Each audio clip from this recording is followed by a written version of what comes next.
Welcome, ladies and gentlemen. I am your humble host, Dave Smith, Pretty Boy Smitty, Protocol Paul, Pearl Game Ultra, Smith Dog Trill, Rant God, Thanos, all of the above on that ISAT test and ACT.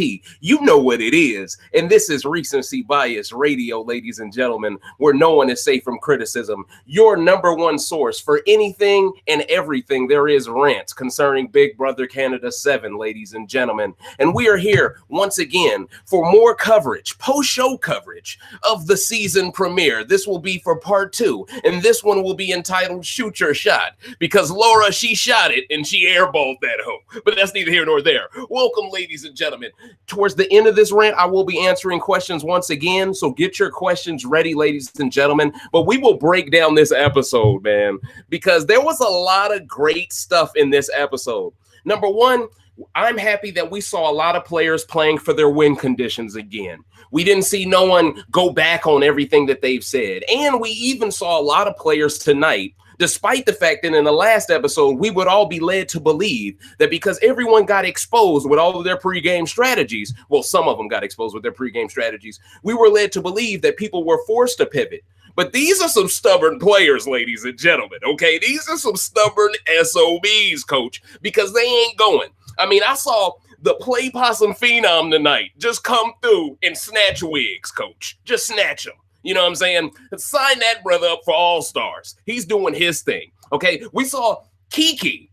You know, I've been calling her Kiki for the longest. Kiki Boogie. Everyone's like, no, call her KW, bro. Hey, Adam called her Kiki too. So that's the nickname we going with, coach. I coined it first. Now let me stop.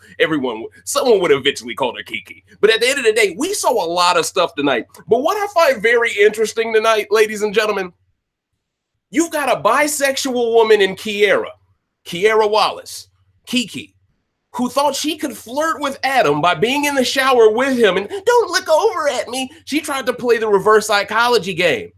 And no disrespect to her, but I think she's been out of the game for a minute because that mouthpiece was trash. And that's why Adam ain't buy the bullshit. But to be fair, though, I feel like in some crazy way, Eddie Lynn flirted better with a heterosexual alpha male better than the bisexual woman did. I'm not making this up, coach. I feel like Eddie Lynn's tactics worked better with Adam than Kiera's tactics did, because both of them were still the two people up there out of the 4 that he was going to nominate, ladies and gentlemen. And if you all don't know at this point, Laura went home. Corey's come into the game. We're going to get into that a little bit later as well. But I think it's just funny from a dynamic standpoint that this guy, Adam Pike, number one, he followed through with his pregame strategy. He didn't care. He won his HOH. Now he's got to use that to create some type of a power alliance. Who would have thought Samantha Pico would be this thirsty, though? Sheesh. Can someone get her some alkaline water? I mean, damn. I mean, she's drinking this man's liquor and she's kissing his damn fingers. I'm like, what is this foreplay, coach? Is this Dashiki, coach, from Don't Be a Menace? No, but for real, though, it felt a little creepy. And you could tell Adam, he's trying to keep his poker face because he understands the value of Sam Pico. And see, he's now has his +1 outside of that alliance that he can rely on to feed him information. Hell, without having to tell us really, it pretty much went without being said that Laura buried herself in this game by trying to throw Sam under the bus. But to be fair to Laura, though, if all of us notices Sam being this thirsty, and I'm sure women peep game and peep the social cues on this much quicker than men would, especially if the girl isn't flirting with us specifically. So from Laura's perspective, she probably saw Sam like, look how fake she acting towards him now that he HOH. So I get why she thought the best move to do was to throw her under the bus. But see, this goes back to my WTF pre-ranking system, ladies and gentlemen, pre-game ranking system. I went out of my way to put you on game so much that I'm almost 2 on point, okay? I told y'all that you had the alpha female and the alpha male, and they would not get along, and they would see each other as their immediate perceived threats. So I don't see why Laura was so shocked that Adam clapped at her. I don't know why she was so shocked by that. You feel me? And honestly, I think the one thing Laura misjudged was she should have been throwing Damian under the bus, not Sam, because if she fights so hard for Damian to get thrown up, maybe it's just Eddie and Damian there, and maybe we're looking at a totally different premiere night too. But see, that would have been a flop scenario, though, because if Eddie would have lost, if Eddie would have left, we would have lost a great player early before he really found himself in the game completely. I mean, you saw Eddie. He basically said it to us in confessional. They had subtitles under it just so we wouldn't get it fucked up that Eddie's a beast, that he's a genius. This man said, "Oh, I'm just telling Adam he's attractive. I don't think he's attractive at all." Like he was shitting on that dude. Meanwhile, Kiki Boogie, she's trying to throw it back in the shower and show him some things, and he ain't even interested in all that shit. I mean, damn, did y'all peep Estefania tonight rubbing her fingers through Anthony's scalp? I peep you, Champagne Tone. I'm noticing stuff, real slight stuff, real subtle stuff. She was rubbing her fingers through his scalp type stuff. He's laying on her legs on the bed. This is when they was having that huge meeting in the room or whatever, trying to discuss who to get out between Laura and Damian, right? And did you peep who was in the cut? It was Kira. It was Kira, the non-binary blindsider. I think we got a love triangle on our hands. Hot take. I think Kira has a crush on Estefania. I think Estefania has a crush on Anthony. I'm calling it early, coach. And if something goes down between the three of them, remember RBR called it first, okay? Remember that. Because I was also the first one to let y'all know that Laura, her and Adam ain't gonna get along, coach. Someone gonna have to go. You feel me? I tried to warn people. And see, I'm over here thinking, as long as Kaylin isn't the one that sent out the house for that stupid lie about her age. And here we got Laura, who we found out was Kaylin's friend in the game, which is bad inadvertently for Kaylin's game and maybe by proxy Anthony's game. But I'm happy to tell you all that the Brigade 2.0 alliance known as the Pretty Boys is in effect. It includes Adam Pike. It includes Mark Mayhem. It includes Chop Shop Dane. And it includes Champagne Tone. Like I told y'all, they got to bring Anthony into that fold because Damian is not going to hold his weight. He's not. And it's funny, because they started this guy on third base, basically, in this game, okay? And see, what I appreciate so much about Dane, and this is another thing I predicted early, right? I said, I expect Dane to want Damian out because he is splitting the hockey fans' love in half, their support in half. That's only natural. That's why in Survivor, if you see two women with the same name, usually they gun for each other, or at least one guns for the other. You know, we've seen that before in the past on a lot of different reality TV shows. People don't like it when they got to put their first initial of their last name behind a first just because someone else with the same name is on the same season. People don't like that. They want to get rid of that initial, coach. Call me by only my first name. You feel me? They want to feel like a D-class celebrity. But when you put the first initial on the back end of the last name, now you make them feel like, oh, you're one of a few. Like you're not special now. You see what I'm saying? And I think that definitely we could have a similar scenario here, ladies and gentlemen. But one thing I got to fry Adam for, because it was pretty much, I think, his idea to come up with this name. I mean, you're the guy who's HOH. I doubt someone else got to call the shots of what to name the alliance because you're the one with the power vacuum in your hands. So for you to agree with Pretty Boys, I'm like, huh? Like I was hoping to hear something more epic than that, but you know what? Maybe they trying to show people there's more to them than just the crazy shit that they gonna bring to the game. I don't know, but I think the name itself is a flop. But I think the members in it is the ideal members for Adam to fulfill his pregame strategy. So I'm thoroughly enthused. I'm very impressed with Adam's game so far. I thought he would rub a lot more people the wrong way, but he has the ability to chill and let people speak to dig their own graves. That's good to see for his game.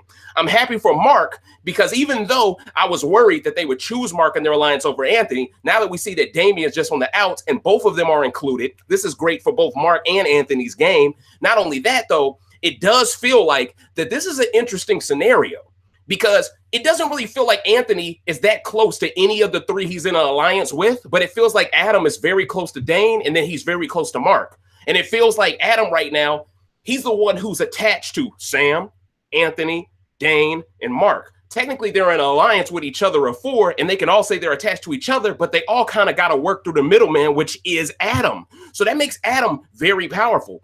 But I think the person in the best position right now is Eddie Lynn. I think without a doubt he's in the best position right now. And I think that's based off of the fact that, I mean, the dude is clever. He was talking to Laura today, and he told her, I had an ex-boyfriend, and he gave me eczema, and I got a whole bunch of scars on my body, so I don't like to show off my body. I'm actually a virgin.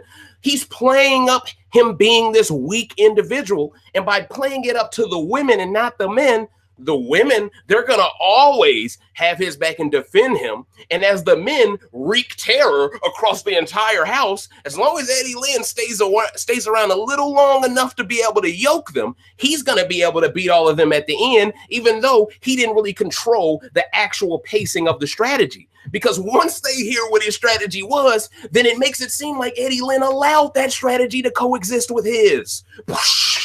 Man, I'm telling y'all, man. Listen, man, listen, this season's crazy. This season's out there, man. And I like the fact that they made the task. You have to get 3 final 2s done in the next 24 hours. And I also like the fact that they gave us feeds the night of they're making Corey do this task. So now we get to sit back and watch her either A, crash and burn in a best ceremoniously way possible, or we get to see her succeed. But either way, production is low-key setting up the women to fail. Wink, wink. If you really peep game on what's going on. Why do I say that? Let me explain.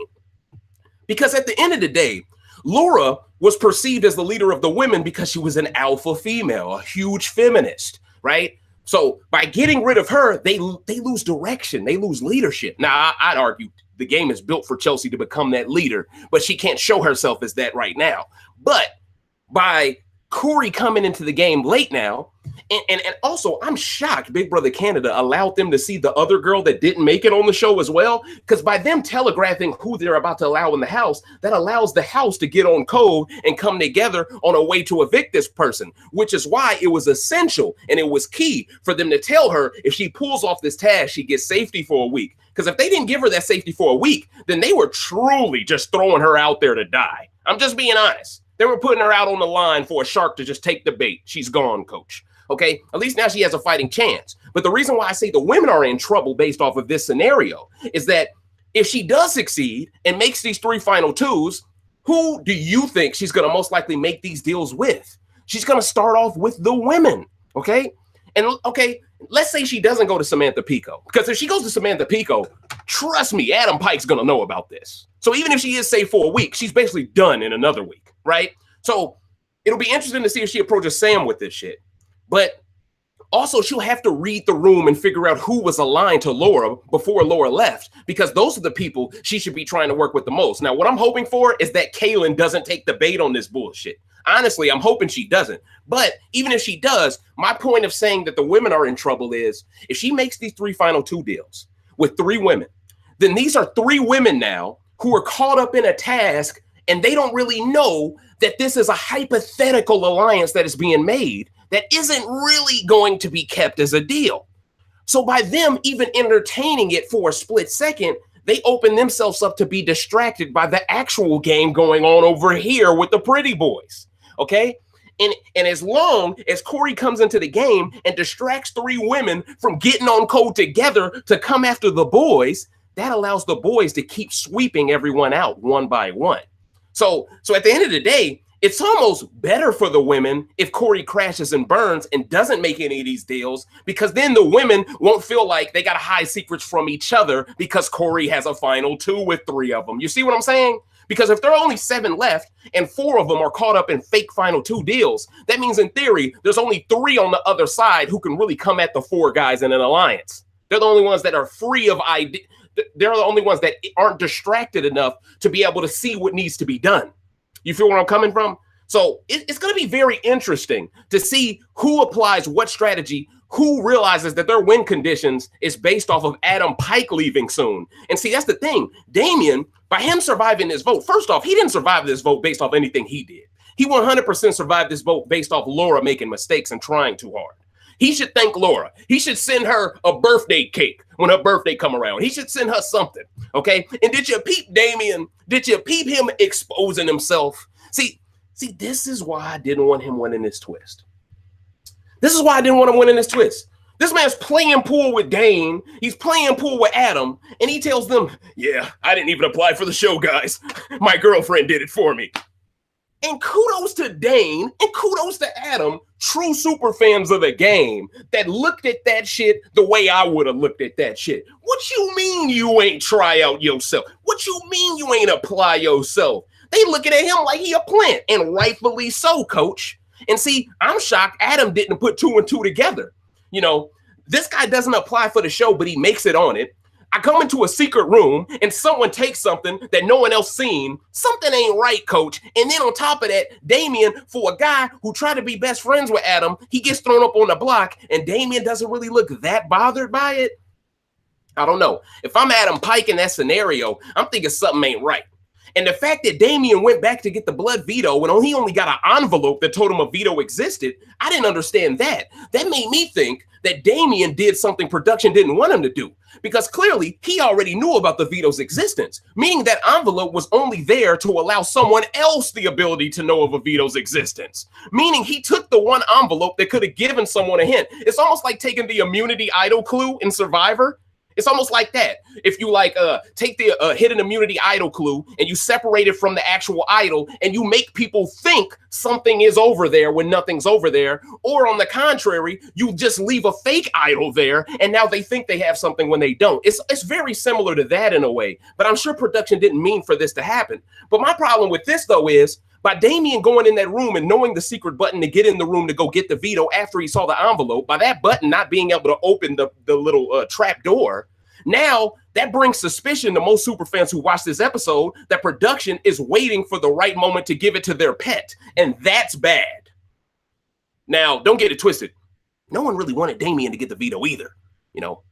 And we weren't really hoping for Adam either. I mean, I think we're tired of these guys getting it when clearly one of the women need this blood veto the most right now. I mean, we're super fans. We root for the underdog. It's what we do, coach. And even though I was rooting for this Brigade Alliance to include Anthony, that doesn't mean I'm just going to root for them to steamroll everyone. I want to see a great game. You feel what I'm saying? I want to see a fluid game. You know what I'm saying? But yeah, so all in all, that confused me a bit. Because now that opens up a slippery slope now. Who's going to be able to get this veto if the guy with the envelope is the only guy who knows about the veto's existence, and he's the only one who knows about the other room's existence? And what made Adam look for a secret button himself? He wasn't part of a spy twist and told there was a secret button himself. So that makes me kind of worried there too, that Adam, he might be in the DR and they might have some leading questions that made him believe there was a secret room. You got to ask all of these questions. Because the way he went into that room and found out about it in the edit right after Damian went makes me think he was low-key watching Damian go into the room. But we didn't see that on feed. Well, we didn't see that in the edit. So it's really confusing how he knew that room existed. And then for him to go out of his way to tell everyone about the room's existence, and Sam and Dane, and then eventually I saw Kaylin in there, and I think I saw Mackie in there. You know, that was smart on Adam Pike's part, because that pretty much gets rid of all suspicion that he possibly could have the thing. But at the same time, it's almost like if you smelt it, you dealt it.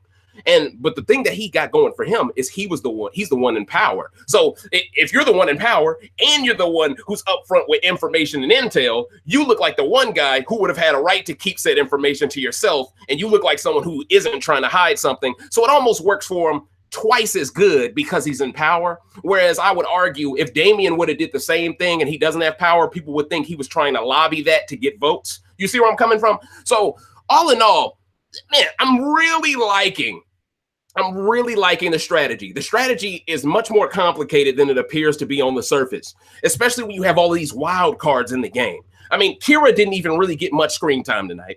Kiki, she got her screen time, but she let a gay dude flirt with a straight man better than her. I mean, she took an L tonight, basically. And she almost got nominated because of it, because Adam noticed that she's a comp beast on the low. So she's going to have some problems. And I'm willing to bet the guys, they're going to start targeting comp beasts. And see, that was Mark's plan too. Remember? That was Mark's pregame strategy plan. He's like, once we form the alliance, get rid of the comp beast, then let's duke it out. And that is exactly what Adam's trying to do. So it makes sense why Damian was on that block, and I'm pretty sure all of them were set on Damian going. Don't believe the hype that whack ass freestyle with no bars. Shout out to Wendell Holland. You have no bars, bro. Stop rapping. You can't rap. You have no bars.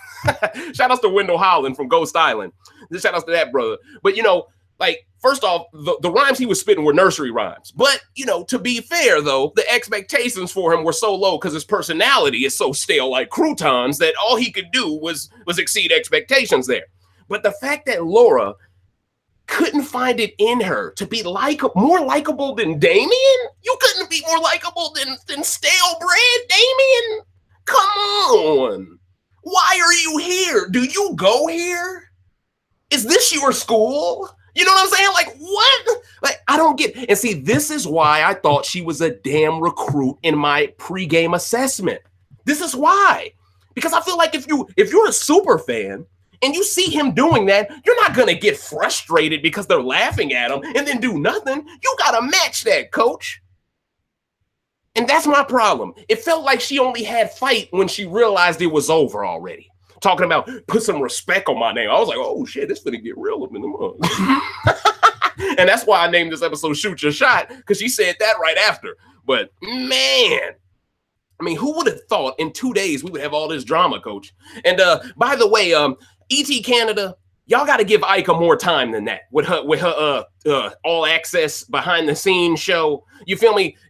Y'all sold us a boat up the river. Okay, y'all made everything sound like it was going to be better than it was, coach. Now, I know this is the first one, so I know it was like a beta test. I'm going to give you a break here, and I'm definitely not mad at Ika because she definitely made it as entertaining as she could with the small, limited time she was given. But at the end of the day, coach, y'all making it seem like this is going to be some true behind-the-scenes stuff, and all she's doing is asking Corey and Holly, do you think Canada will vote you in? There's going to be a task, girl. They're going to snatch your wig, girl. So what do you think the task will be? That literally was the entire sneak peek scene with Ika Wong in it. It's like, what? It's like, no. See, man, Ika got more talent than that. Give her more time than that. You feel me? Especially if you wasted Canada's vote on this. Give her more time than 5 minutes, ET Canada. You feel me? Like we're sitting here waiting for a K-pop segment to end on ET Canada, trying to get to the Ika shit. You know what I'm saying? I'm like, what's going on? So that's my one negative I will say of the night. I feel like y'all could have gave Ika more time with these two people, especially considering one of them was immediately not going to be allowed in the game. You could at least give Holly some more time to be a little bit more endearing. Because if y'all remember Kirsten McInnes, a lot of people love her because I believe she was given a little bit more time to be likable, even though she didn't make it in the game. But that's just my opinion. So that's where I'm coming from on that. At the end of the day, I want to also give Adam some credit for acknowledging Laura as his natural enemy. I mean, for him to be able to immediately notice that and go right after it and not be distracted by all the other stuff, because we didn't get no feed. So for all we know, his alliance could have been telling him, hey, no, you should probably go after this. You should probably go after that. And I'm sure his alliance really wanted Eddie gone as well. But you really got to see the difference in gameplay, the difference in class of strategy between all of these players who were all, basically in trouble. I mean, Damian, he basically tripped and fell into into staying. He tripped and fell into it. But Eddie did everything he needed to do to keep himself slightly away from the target range. Kiki, I mean, she didn't really do much, but at least socially, she's endearing herself to so many people that she is privy to all of these conversations when they are discussing the prospective targets, right? So she's doing well as well. So at the end of the day, and by the way, did y'all see DJ Mackey today? Why was this man sprinting, doing a 4.340 down the hallway to cast his vote? Buddy was gone. I think he low-key trying to tell us he a comp beast on the low. I'm peeping game, Mackie. I'm peeping game. Because in that first HOH comp, you was there. You was there with all the big guns. You wasn't playing. And then all of a sudden, you show us you got that Odell Beckham Neymar Jr. speed. I'm like, okay, all right, I see what's going on, Mackie. Mackie playing a little bit of that play possum shit too. I feel you, coach. I feel you. But I really want us to stop the comparisons, though, because there's a lot of people saying, Laura, she's the next Tamar. Laura is Tamar. Look, man, she was the first boot. The same way Laura's talking that hot shit, that Birdman shit. How about y'all put some respect on Queen Tamar's name? Okay? Like, look, just because she had a low-cut haircut, okay, don't mean she's the next Tamar. Like, let's stop judging people just off haircuts, okay? Because Tamar would have made sure she wasn't no damn first boot tonight. She would have made sure of it, okay? Tamar, and see, I feel like people are trying to low-key take away from her greatness by comparing her to someone that didn't even get a chance to prove their gameplay yet. We just compare her to this person just because. Oh, well, they both got the Amber Rose fade. Like, what? Like, come on, B. Like, come on. That ain't even a hot take, coach. That's Antarctica take. Like, come on. Ain't no one feeling that shit. But I just wanted to mention that as well. Okay? But yeah, so at the end of the day, yeah, I 100% knew that at the end of the day, Laura and Adam, someone had to give. Someone had to target the other, and we got that. But I do want to say this, though. It's going to be really interesting because from what I read online, the decision that Adam made came down to Laura, Damian, Kiki, and Eddie Lynn. But there were also a lot of fake spoiler accounts everywhere trying to tell everyone that Kira was going to be sent home. You know, and see, this is why I don't deal with the spoilers. You feel me? And please, ladies and gentlemen, if I follow y'all, please do not retweet spoilers, okay? I'm trying to come into these episodes and read the edit fairly. I'm not trying to come in with a cheat sheet. You know, I'm not no Damien when it comes to rants now. I don't need no cheat sheet, all right? But yeah, so at the end of the day, yeah, I already covered the alliance and stuff like that. I'm happy about that. Covered that as well. Yeah, I pretty much freestyle all of my notes, man. I'm a savage. Oh, and it does appear that Sam and Adam have a Newfie alliance. It seems that's what's going to be known as a Newfoundland type of alliance. They didn't give it no name, so I can't really expound any further on that, ladies and gentlemen. But I say let's get into questions. I say let's get into it. Because at the end of the day, I think I pretty much covered everything, ladies and gentlemen. Let me just make sure I didn't mess anything up. Nope, I got all that. Yeah, all right, I'm on my way, ladies and gentlemen. I'm about to take questions. Let's get it popping, coach. Let's take 10 questions. I think I can get 10 questions knocked out today. And I'm sure y'all got way more hot takes on this, on what's going on right now compared to yesterday. Because yesterday, we didn't really know what was popping. But today, we really know what is popping. But it's going to be really interesting tonight on the feeds to see if Corey is able to do this. Because honestly, I don't think so. I don't think she's going to be able to pull this off. But if she is able to pull this off, man, listen, it's going to be interesting. All right, bet. All right, I'm in the live chat, ladies and gentlemen. Man, they always play that same ad when y'all ever notice that? It's that same tune when I jump. Something's weird. Oh, this is definitely better than BB20, CM. This is definitely better than BB20. And that's no disrespect to the people we rock with from BB20 because they did have a fantastic alliance in BB20. But at the end of the day, I mean, seeing all of these players play towards their win cons, not care about the race of a player to include them in on an alliance, it's just so refreshing, ain't it? Like, did you see how seamless, how easy it was for Adam? See, that's what happened. When you got a legit alpha male, recognizing another legit alpha male, it's simple shit. A lifeguard Jesus, learn something, okay? Because you could have just did this and approached Swaggy like a man. And see, that's what I respect about Adam Pike. I got to give him some respect there. Because in reality, when you really break down Adam Pike's pre-game, yeah, in some ways, he's kind of like his own Canada lifeguard Jesus, right? You know, the super fan, the ladies love, that's strategic, that's well-rounded. But the difference is Adam Pike, he don't need 50 twists to help him get to the end. And he don't need a rigged AFP vote. But that's neither here nor there. But at the end of the day, though, I respect Adam Pike because he'll approach an alpha male black man and he'll have the confidence in himself to know when the time come, we gonna duke it out like men and I ain't scared. That's impressive. That's impressive. BBUS, it ain't that many that's willing to go down that route. We saw Tom Green. We saw him just waffle on the idea of going to the end with Ricky Williams over and over. And is Ricky Williams as swole as Champagne Tone, the package? No. So this just goes to show. If you're a beta male outside the game, it's just gonna exacerbate the beta male-ness in you when you come in the game and meet an alpha male. That's just the truth. All right? That's just the truth. But yeah, let's get to questions. We're gonna talk that hot shit today. Just Sheldon asked the question. Who do you think she is going to pick to talk to? I think Corey, she appears, okay, she says she's 29. I think she's definitely, naturally, she's going to go to Chelsea. And I think production is going to push for her to go to Chelsea. Okay. I think that's going to happen. Now, if you go to Chelsea, I think you pretty much have to go to Samantha. And that's where she could fuck her game up right then and there.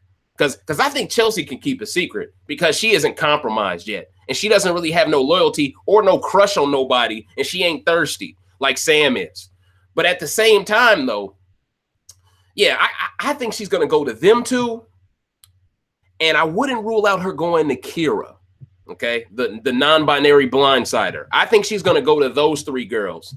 Not just because they're clearly three white women, not just because of that specifically, but just because I think from an age perspective, they have more in common and they can hit it off quicker, which will allow her to want to break the ice and hit her. Because I don't see her immediately coming in the game and all of a sudden getting someone alone and go, hey, let's do it. No, she's got to go through the normal process of things, the formality of introducing herself to everyone, even though everyone's already introduced themselves, so they have to reintroduce themselves to her. Now, that's going to be awkward. Because what if there's someone who can't remember the lie that they told the entire house and now they got to re-say it after being exposed with the contradiction when they showed all of the other stuff on the Titantron on the TV? See, now that's going to be interesting too. So that's another reason why I want to watch feeds, but most likely they already did that in real time already because that, I believe the live show, I believe they air that like in the early afternoon, maybe like late afternoonish. So that's probably already been done already, but I'm interested in seeing that.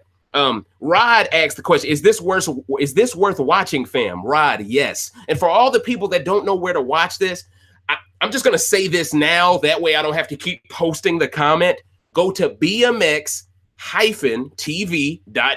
That's the website. Click on shows, okay? And then just click one of the numbers, 1 through whatever. And usually when the show is on live, you could just watch it right then and there. Now, you're not going to be able to full screen it most of the time, but you will be able to watch the live stream of the show. And if you want to watch previous seasons, you can do that as well on that same website, ladies and gentlemen. And you can watch live feeds for free on that website, ladies and gentlemen. So that is me putting y'all on game on how to watch it and how to watch the feeds tonight and tomorrow and for the foreseeable future. Okay. Sims. Oh, dang. There's a lot of questions. Hold on. Let me scroll up because I think I missed some questions, y'all. I don't want to do y'all grimy. Johnny asked the question, who do you think Corey is going to make her 3 final 2 deals with? I pretty much already answered this, but he believes it would be wise for her to choose Damian, Eddie, and Kira. Well, since she doesn't know the layout of the game, I think she pretty much has to ask people who was the last 2 on the block, who went home, figure out who's aligned to Laura. That's key. And then try to work from there. And because Damien's the one who stayed, she at least knows there's a crack between some of the guys. So that might be wise for her to pull as well. The problem is, though, Johnny, I don't think he is strategically savvy enough to allow someone who just came into the game to make a deal with that person. I don't think Damien don't strike me as the guy who will play that damn fast.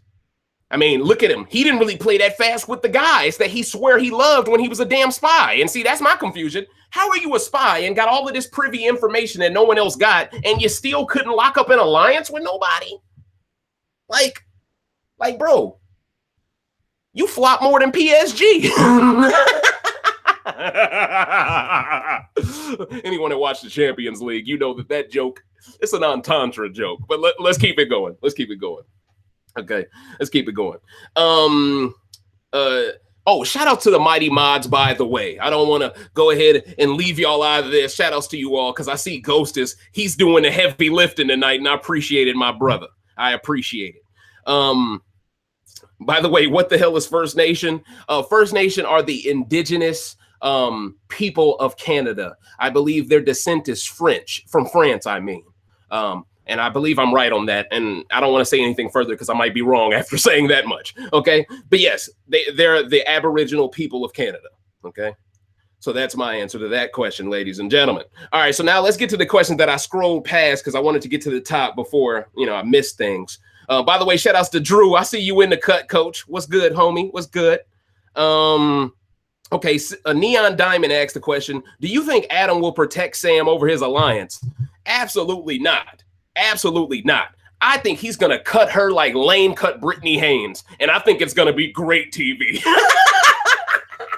I think this is going to be great TV because this dude told us what his strategy is, bruh. He wants the other three to get +1s themselves. We can assume Anthony has Kaylin. He has Sam. Now all he needs is for Dane to pick one up.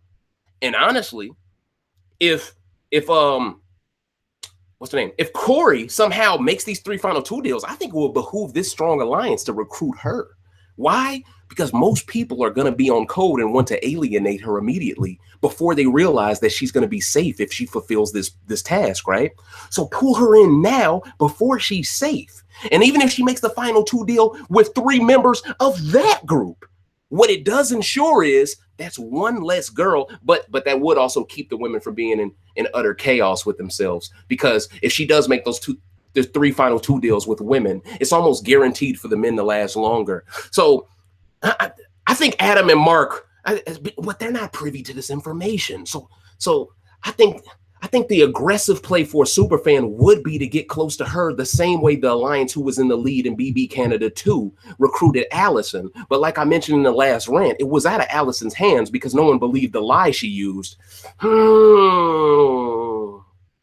That's tough. That's tough. That's tough. But I still think in an ideal scenario, you would want Corey to be one of the +1s because I don't think anyone would vote for her to win at the end. You feel where I'm coming from? And at the end of the day, like, who's going to vote for her to win the game when everyone else had to go through a whole week of the game? You see what I'm saying? They're going to look at her as the one who got to start off on second base. You know, and we know Damian started on third, but no one really knows he started on third. Just right now, they think he started on first because his girlfriend filed the damn application. You feel it, dig me? But yeah, so it's going to be really interesting. Because I think it behooves all of them. Because, okay, if you got Kaylin and Sam over here as +1s, right? They just need 2 other people to add to this group, right? And I feel like at the end of the day, you don't want to add a whole bunch of women as your +1s that can all work together at some point and cut them in. You want a whole bunch of pieces that aren't really connected, okay? And see, that's the scary part, though. Because if she's able to create some type of a parallel bond with Kaylin because Laura just left and she knows that's the right person to get a final 2 deal with, then they could be in trouble with that shit. But I think the bond Anthony has with Kaylin will always outlast the bond that could be created with Corey and Kaylin. So that's the one thing we can look forward to, ladies and gentlemen. All right, let me get into another question because I could be on that question forever, man. I love y'all questions, man. I swear I love the RBR community, man. I really do. All right, we got another question. What showmance do you predict will take place? I don't think there's going to be well, I still don't think there's going to be a showmance, man. No, wait, hold on. I do. I'm predicting it right now. Anthony and Estefania. I'm calling it right now, coach. Hey, Anthony, man. Hey. Championship DNA badge. You feel me? On the 2K19 side of the game, coach. All right? You need to close out, coach. All right? That's all I got to say. Close it down, coach. Chase down block. Right now, Kira, she trying to block you. You feel me? You got to play the game right, coach. And honestly, I think it would also be pretty interesting to see if they recruit Kira into their alliance as well. But I don't know. For all we know, Estefania could be recruited. But I definitely think the person with the highest chance of being in a showmance in this season is most likely Estefania. But right now, I'm going with my prediction. I'm not going to give y'all a half prediction. I'm giving y'all a full one. I'm predicting Champagne Tone and Mastermind Steph to work together and have a showmance in this season. I think it would be pretty refreshing to see, actually. So let's see. Oh, Darian, you caught the PSG line. He caught it, coach. He caught it. See, that's why they like, hey, man, put soccer in the sports book. That's neither here nor there, but y'all know what I mean. But let's keep it moving. CM says, Corey looks older than 29. Would this put less of a target on Kaylin?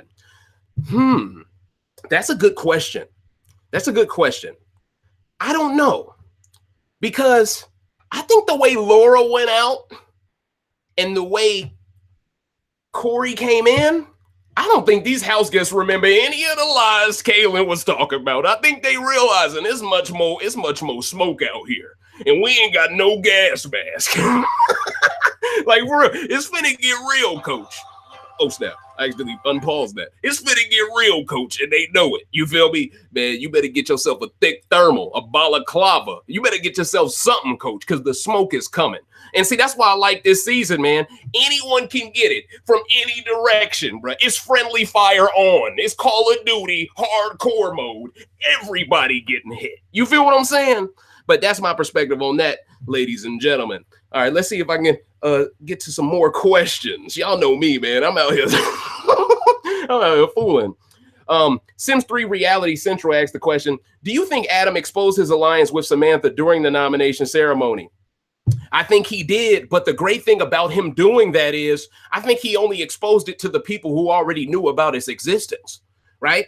Because at the end of the day, he wasn't too specific. Now, I feel like Sam was kind of playing shit up to make everyone know, like, he's protecting me, girl. I think she was going out of her way to kind of, you know how animals, they piss on their lover, marking their territory? I think that was her pissing on it. Like, just pissing, let the leg rise up. You feel hit her with the Triple H high knee. You feel me? All the wrestling fans know what I mean with that one. Okay? But yeah, she was marking territory a bit with that. All the dramatics like, I thought Laura was my friend. You feel me? You feel me? But hey, I mean, it be like that though. You feel me? You know, it is what it is, man. This is why I said women on average always go to the alpha male first. Because there's a certain different, it's just a different chemical reaction they get to a brother who know he the one. When you know you Neo, you ain't gotta say much. You feel what I'm saying? But when you Cypher, you gotta talk a lot. Facts though. That applies to the game and outside the game, by the way. That's all I gotta say. All right, let's keep it moving. I'm fooling tonight, man. I'm having a blast right now. On the low. BMG asked the question, who is more thirsty, Sam or Luffy after his second match with Crocodile? Now that's an insider. That's a fantastic insider. And for the people that don't know, that man was such a savage, he had to get blood on his knuckles to beat that ass. I know exactly what you're talking about, coach. I think Sam is definitely more thirsty than Luffy has ever been in his entire career. I'm just being honest. I mean, damn. I mean, he got the devil's fruit, so he gonna be thirsty to a degree. But her, I mean, she just got the Adam Pike. She just thirsty for Adam Pike. I mean, she could start her own fan club called Fahrenheit Adam Pike.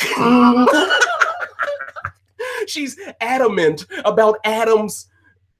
Damn, I was thinking of something real clever right there, but I would have needed a pause joke at the end. So I ain't gonna go that deep. Let's keep it moving. Hey, man, today is a fun night, man. I'm having a blast. BMG asked the question. Dave basically just said Adam won't be loyal to Sam, right? Yeah, I don't think so. I think he will use her for now because she is the perfect person to be his liaison, to be the double agent.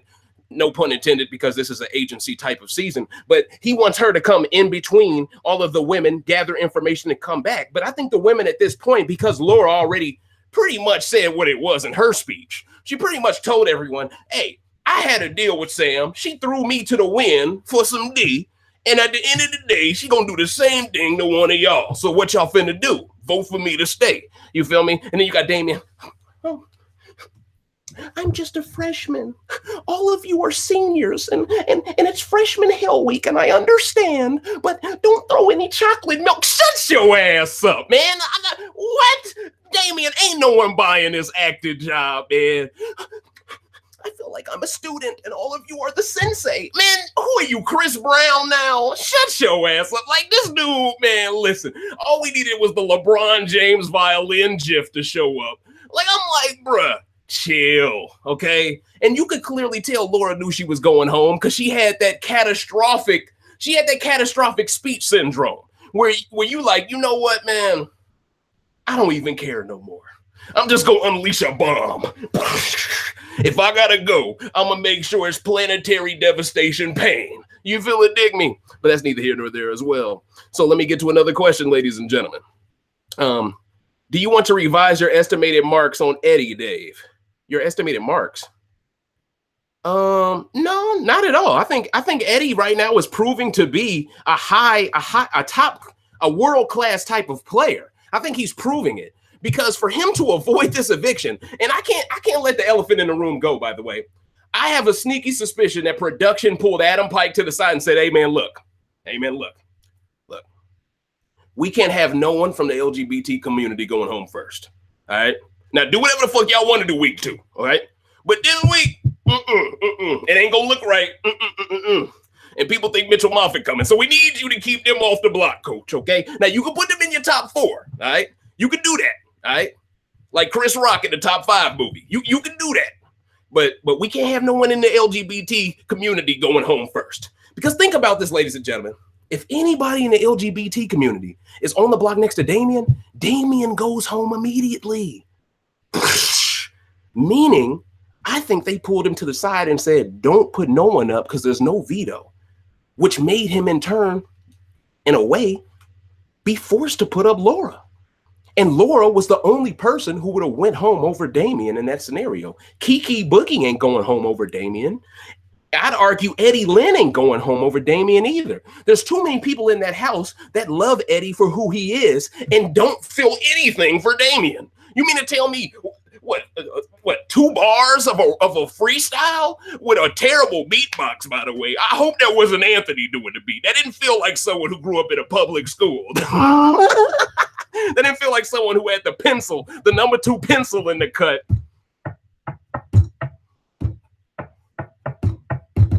You feel me? It didn't feel like they had the. It felt like on the reset, it didn't feel like they had the beat right. They didn't have the bass down correct. But I'm gonna give them a slide on that one.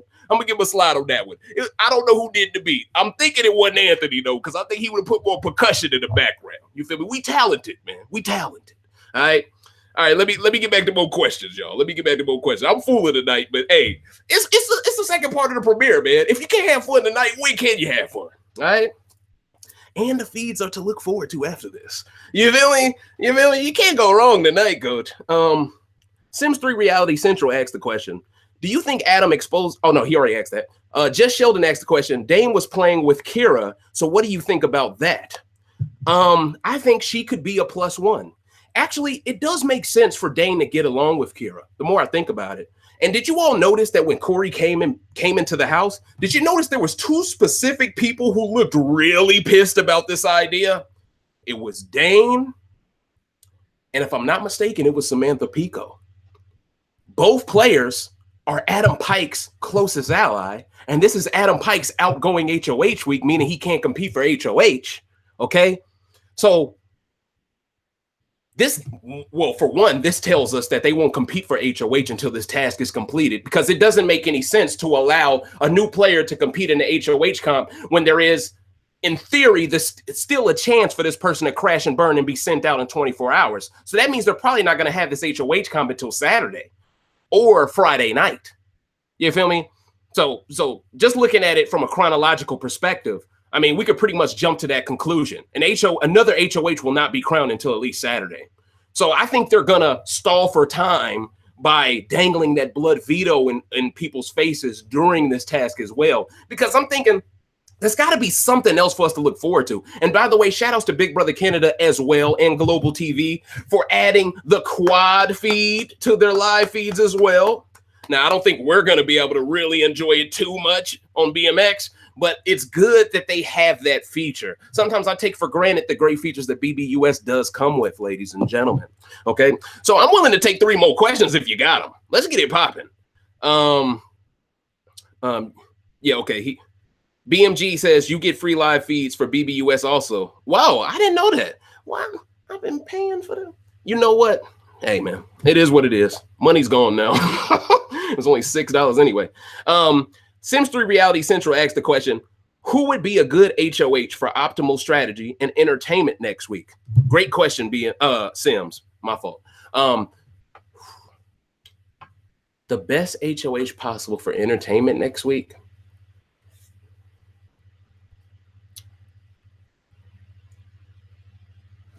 Let me think.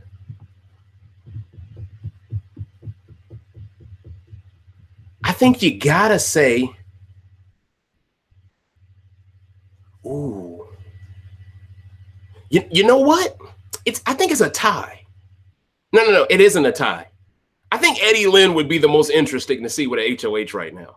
I don't think he goes for it though.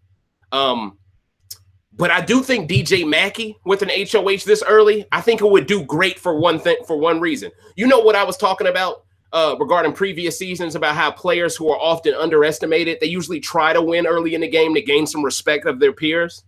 And it makes people at least not want to use them as a pawn because then they might hold a grudge and come back and clap back on you. You know, I could definitely see DJ Mackey looking at this as a scenario where I've got to win to prove I belong here. Now, I don't think anyone is making him feel like he doesn't belong there.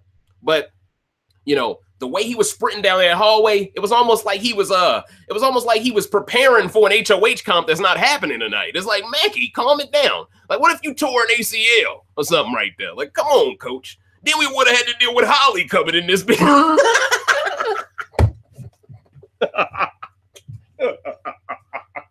I'm fooling, yo. Hey, man. Hey, I need to take another question, man. I'm finna low-key piss a lot of people off in this mug. Let me stop. Okay, that's a sports question. I won't be answering that.